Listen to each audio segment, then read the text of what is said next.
Parece que diariamente eu preciso validar a minha maternidade perante a sociedade. Isso não acontece da porta para dentro, dentro da minha família, né? Meus pais, meus irmãos, os amigos, isso sempre foi dado. Eu sempre fui mãe desde o momento em que a gente desejou ter filhos, eles já nos tratavam as duas como mães. Em 2018, a escritora Marcela Tibônio, que você ouviu aí, teve um casal de gêmeos com a sua companheira, Melanie Grayle. Desde então, as duas mães, que são casadas, tiveram de enfrentar alguns percalços relacionados à documentação de seus filhos, ao direito de ter o nome das duas na filiação das crianças, tal qual a família que elas são. Eu sou Luara Calviani e este é o podcast da semana. Esta semana na Gama a gente fala de família, dos muitos formatos que uma família pode ter. E hoje eu converso com a Marcela sobre a experiência da dupla maternidade e sobre uma descoberta recente que ela fez. A Marcela entrou no site da Receita Federal e descobriu que seu nome não consta lá como mãe de seus filhos, apenas o nome da Melanie, sua companheira. Ela então organizou um abaixo-assinado e um movimento nas redes sociais para mudar essa realidade. Escuta essa minha conversa com a Marcela Tibônio. Essa edição a gente vai falar de família, em suas diferentes formas, é claro. E eu queria que você desse uma introdução aí de como se formou a sua família, quando você e sua parceira decidiram ter filhos e como foi esse processo de decidir até o nascimento dos gêmeos em 2018. Bom, a gente se conheceu em 2013 e eu lembro que desde o princípio, quando a gente começou a conversar, a gente já falava em aumentar a nossa família, né? A gente como casal já se entendia como iniciando uma família, mas a gente queria, de fato, engravidar e ter filhos. E lembro que na primeira conversa, lá em 2013, que a gente teve, as duas queriam engravidar. Eu tinha ainda esse desejo pela gestação, que hoje eu percebo que era um desejo muito mais construído pela sociedade, pela maneira com que eu fui criada desde a infância, né? Quando a gente pensa na mulher e na criação de filhos, a gente pensa na mulher engravidando, porque a gente nunca pensa numa relação não heteronormativa, né? Sempre a mulher em oposição ao homem, portanto, me cabia a gravidez. Em 2017, quando a gente começou de fato ali a conversar de forma mais séria, né, que esse momento talvez tivesse chegado, a primeira conversa que a gente atualizou foi sobre a gestação. E ali eu entendi que, na verdade, eu nunca quis engravidar, né? Eu tinha esse desejo de ter filhos, mas eu tinha muito mais medo da gravidez do que desejo pela gravidez. E a Mel não, a Mel continuava com esse desejo muito pulsante dentro dela de gestar e de parir. E aí, em 2017, a gente decidiu por começar o processo pela fertilização in vitro em uma clínica de reprodução humana. Foi um processo para nós lento e rápido ao mesmo tempo, porque na primeira consulta, que foi em março, a Mel decidiu que queria doar os óvulos, então foi um processo um pouco mais longo até encontrar uma receptora que pudesse receber esses óvulos, todos os exames, a escolha do sêmen num banco de sêmen. No final do ano, a gente fez as transferências dos embriões e em janeiro a gente descobriu que tinha dado positivo para a gestação. Me explica, por favor, essa parte dela querer doar os óvulos. Ela engravidou e a gente sempre conversou muito sobre a questão do sêmen, né? A gente precisaria comprar o sêmen de um doador. E quando a gente foi na primeira consulta da clínica, as médicas nos apresentaram essa possibilidade de que a Mel pudesse doar parte dos óvulos dela para um casal ou para uma mulher que tivesse qualquer tipo de complicação para produzir os próprios óvulos. E a Mel achou naquele momento muito justo, assim, da parte dela, de que já que ela precisaria de um cara muito bacana, muito generoso, que doou o seu sêmen para que a gente pudesse ter um filho, ela achou que seria muito bacana da parte dela também poder doar os óvulos para que um outro casal também pudesse realizar o desejo da parentalidade.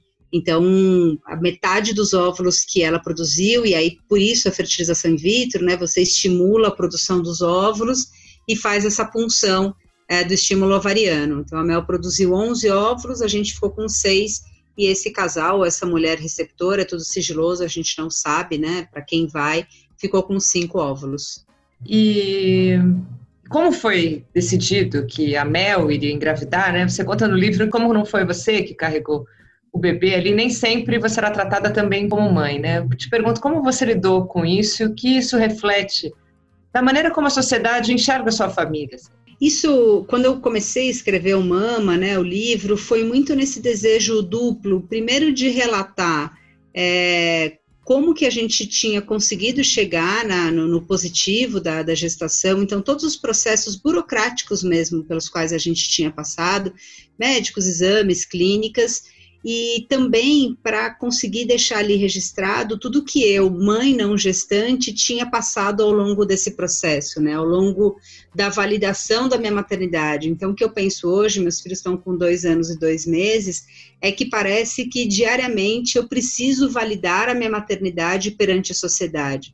Isso não acontece da porta para dentro da minha família, né, meus pais, meus irmãos, os amigos, isso sempre foi dado, eu sempre fui mãe, desde o momento em que a gente desejou ter filhos, eles já nos tratavam as duas como mães, mas para a grande sociedade, quando a Mel engravidou, isso ficou muito claro para a gente, né, a gente chegava nos lugares e as pessoas falavam sobre maternidade com a Mel. As pessoas falavam sobre gestação, sobre filhos, sobre parto, sobre pós-parto, sobre amamentação, tudo com a Mel. E isso foi me deixando num lugar muito de fora, né, muito distante, e não permitindo com que eu pudesse já de fato exercer o meu lugar de mãe. Então, acho que desde muito antes dos meus filhos nascerem, eu me perguntava mesmo, o que eu era para a sociedade? Porque ficava claro que a Mel era mãe, e eu não era um pai. Então, se a minha família já tinha espaço para uma mãe e não tinha espaço para um pai, o que eu figuraria ali dentro, né, perante os olhos das pessoas? E eu acho que isso também foi um exercício muito meu de me afirmar em todos os lugares que eu chegava e todas as vezes como mãe dos meus filhos, não dando nenhum tipo de oportunidade ou possibilidade para que as pessoas me encontrassem um outro papel que não o de mãe. E você amamentou seus filhos, né? Mesmo que não tenha sido a mãe a gestar, você os amamentou. Como funciona esse processo e como foi essa experiência? A gente, no começo, assim, quando a gente decidiu ter os filhos, a gente foi direto para uma livraria procurar um livro que falasse sobre a maternidade lésbica, né? E ali foi uma surpresa grande de perceber que a gente estava em 2017 e não tinha um livro escrito sobre o assunto. Isso também é um dos motivos que ali me levou a escrever o Mama, e me leva a escrever novos livros ainda hoje. E a gente, na verdade, era um casal cheio de dúvidas, né? A gente não sabia quase nada sobre esse processo da maternidade de mãe com outra mãe, na ausência de uma figura que tinha a presença de um sêmen, por exemplo. E a amamentação foi mais uma dessas situações em que a gente começou a ler. Então, na ausência de um livro, a gente foi para a internet. Então, tinham canais de YouTube, tinham perfis de Instagram, tinham blogs, tinham algumas matérias e textos espalhados pela internet. A gente virou rata de internet, coletando isso tudo em busca de informações. E a gente viu uma vez uma matéria com um casal de mulheres que hoje são grandes amigas nossas, a Júlia e a Mari, em que as duas amamentavam. E isso foi logo no começo da nossa gestação, que a gente viu isso ficou em algum lugar da nossa cabeça, e um dia a Mel me perguntou, quando ela estava grávida de 5 meses, se eu não toparia amamentar os nossos filhos. Quando a gente descobriu também que eram gêmeos, essa preocupação ficou mais latente, as duas são autônomas, a gente não teria direito à licença maternidade, e aí ali na hora eu falei, topo, mas dá? Como é que faz? Ela falou, não, também não faço ideia se dá, ou como é que vai fazer, vamos buscar ajuda. E as redes sociais sempre foram um lugar de muito apoio, assim, para a nossa maternidade. Desde o princípio, a gente sempre postou e pediu muita ajuda, e as pessoas sempre nos ajudaram muito. Então, quando eu decidi que queria tentar amamentar, eu postei numa rede social, e aí indicaram vários profissionais, e entre eles a Kelly Carvalho, que é uma consultora de amamentação, e a gente marcou uma consulta com ela, e foi muito bonito esse encontro, porque ela falou, olha, é possível, eu nunca atendi um casal de mulheres com desejo da indução à lactação, mas dá certo, vamos tentar, pode dar certo, né, nada garante nada, é a frase dela, mas a gente pode tentar. E aí passei com uma ginecologista, que é a Ana Thaís, e a gente foi fazendo esse protocolo junto, e quando a Mel estava grávida de 7 meses, eu já estava produzindo minhas primeiras gotas de leite. Quando o Bernardo e a Yolanda nasceram, eu estava com meio litro de leite congelado já. Que incrível! E como foi essa experiência para você de amamentar? É sempre tão importante para as mulheres, enfim. Bom, nem gosto de dizer isso porque é difícil para muitas mulheres, né? Mas como foi essa experiência de amamentar? Aqui eu acho que o mais legal disso tudo é que a gente tem um contraponto lado a lado, né? São duas mães, duas mulheres e, no caso aqui da nossa casa, duas lactantes. Então, a gente viveu, por exemplo, o puerpério junto. A Mel, as mulheres gestantes normalmente passam por esse momento do puerpério e eu, por induzir a lactação e produzir leite, também vivi esse puerpério. Então, foi uma coisa meio doida, assim, muito intensa esse momento, quando a gente voltou para casa com os bebês. E a mesma coisa da lactação, assim, amamentar foram experiências muito diferentes entre nós duas. A Mel sempre teve um prazer imenso, assim, era um momento para ela bonito, muito romântico, de emanar muito amor e muita tranquilidade entre ela e a criança que estava mamando. E para mim era um momento um pouco mais pragmático, sabe? Eu amamentava porque tinha fome, porque tinha choro, dor, cólica, motivos que eu pudesse resolver com o meu peito, mas para mim nunca envolveu este amor gigantesco pela amamentação, né? Eu comecei a querer desmamar ou regular a mamada quando eles tinham 1 ano e 1 mês, e a gente se deparou com um novo problema, né? Porque até então a gente só pensava na dupla amamentação e nunca pensou no duplo desmame, o quanto isso ia ser intenso. E eu fui fazendo várias tentativas ao longo do tempo e só consegui desmamá-los um dia depois que eles fizeram 2 anos de idade. Aí a gente conseguiu desmamar e as duas juntas. Então, acho que a gente viveu esse processo da amamentação de formas muito distintas, mas muito lindas, assim. Eu acho que foi um dos momentos mais bonitos da minha maternidade, a possibilidade de amamentar meus filhos, mas não foi aquela sensação de falar, nossa, foi o melhor momento da minha vida. Foi lindo, mas está longe de ser o melhor momento da minha vida. É a prova que a maternidade não tem um padrão e que ela é diferente para cada mulher, né? Sem dúvida.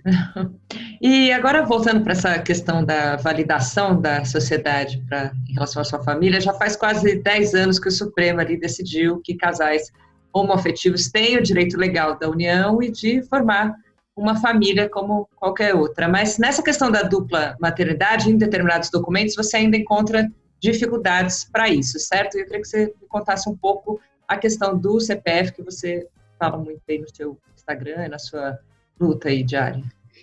Pois é, isso quando a gente foi ter os filhos, a gente já sabia que enfrentaríamos algumas batalhas, mas a gente não imaginou que as maiores batalhas a serem enfrentadas envolveriam o governo, né, o Estado, o governo federal. A gente já muito amparada de leis, né, as pessoas costumam falar de novas configurações familiares, e eu rejeito muito esse termo, porque eu acho que a configuração familiar da minha família não é nova, ela existe desde que a sociedade se formou, mas, obviamente, as leis só passaram a amparar a minha configuração familiar há muito pouco tempo, né, como você bem disse, aí 2012, quando o STF, então, aprovou, junto ao CNJ, o casamento homoafetivo e também as famílias homoafetivas.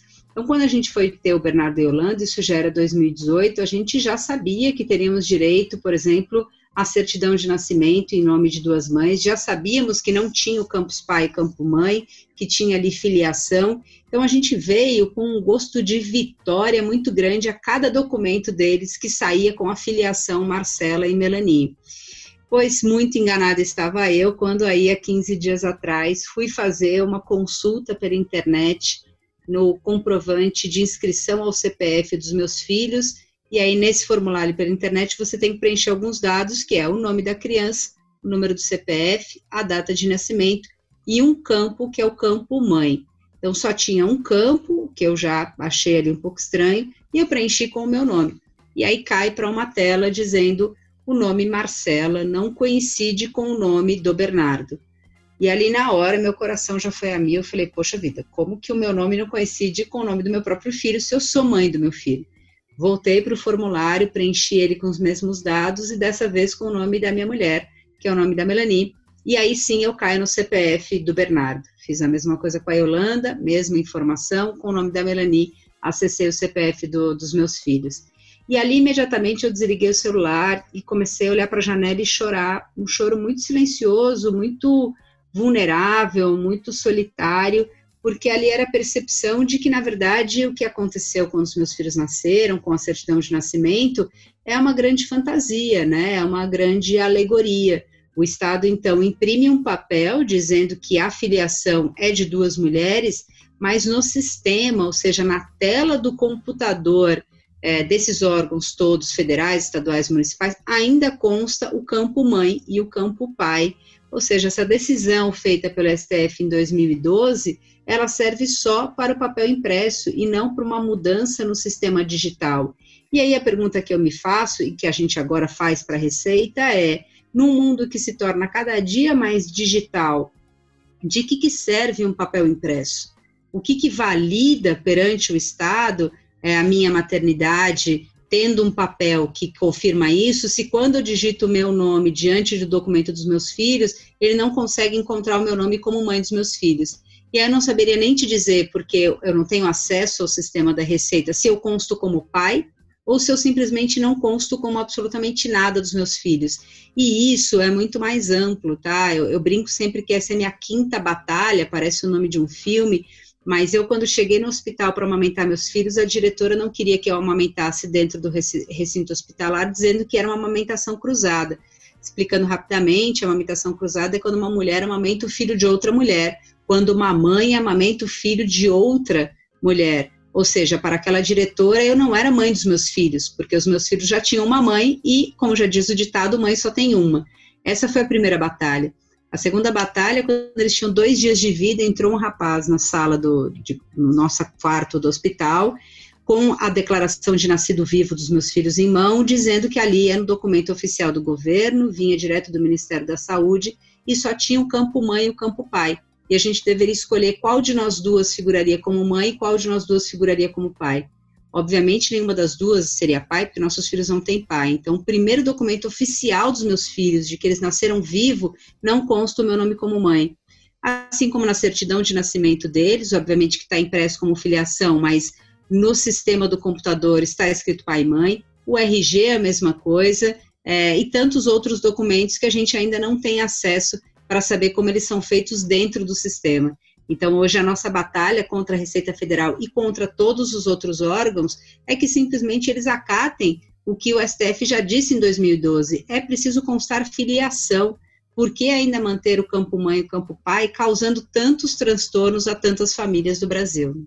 E saiu uma matéria da Folha que já havia sido recomendado a Receita para substituir esse pai e mãe por genitor 1 e genitor 2, né? Mas parece que não foi feito. Isso é muito maluco, né? Porque quando a gente pega, por exemplo, a Polícia Federal na feitura dos passaportes, você escolhe lá genitor 1 e ele te dá a opção do sexo. Então você pode colocar genitor 1, sexo masculino, genitor 2, sexo masculino, e tá tudo certo. Então quer dizer que são duas figuras masculinas que são genitores dessa criança. Eu ainda acho que genitor não é a melhor palavra, porque, por exemplo, casais que vêm pela via de adoção não são genitores daquela criança. Eu acho que filiação caberia muito bem aí dentro, mas eu acho que a Polícia Federal hoje, no passaporte, já seria o melhor exemplo de sistema funcional para que todos os outros pudessem se adequar a esse sistema. E que tipo de dificuldade prática isso traz à sua família?